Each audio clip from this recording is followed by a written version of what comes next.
CM Revanth రెడ్డిపై మాజీ మంత్రి వేముల ప్రశాంత్ రెడ్డి ఫైర్ అయ్యారు. కక్ష సాధింపు చర్యలో భాగంగానే బీఆర్ఎస్ అధినేత కేసీఆర్ కు కాళేశ్వరం కమిషన్ నోటీసులు ఇచ్చిందని మండిపడ్డారు.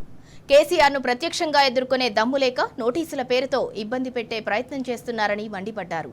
కాంగ్రెస్ పార్టీకి బీజేపీ తోడైందని విమర్శించారు. చట్టాన్ని గౌరవించి కేసీఆర్ విచారణకు హాజరవుతారని తెలిపారు.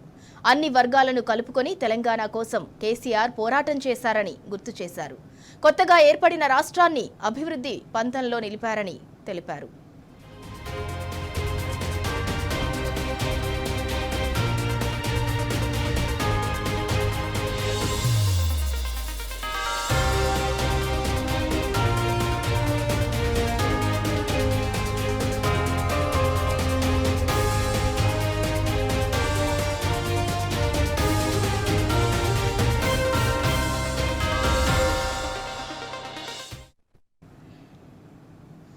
సీఎం రేవంత్ రెడ్డిపై మాజీ మంత్రి వేముల ప్రశాంత్ రెడ్డి ఫైర్ అయ్యారు. కక్ష సాధింపు చర్యలో భాగంగానే బీఆర్ఎస్ అధినేత కేసీఆర్ కు కాళేశ్వరం కమిషన్ నోటీసులు ఇచ్చిందని మండిపడ్డారు.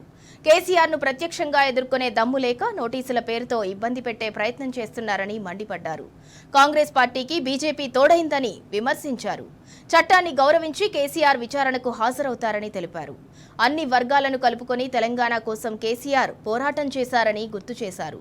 కొత్తగా ఏర్పడిన రాష్ట్రాన్ని అభివృద్ధి పథంలో నిలిపారని తెలిపారు.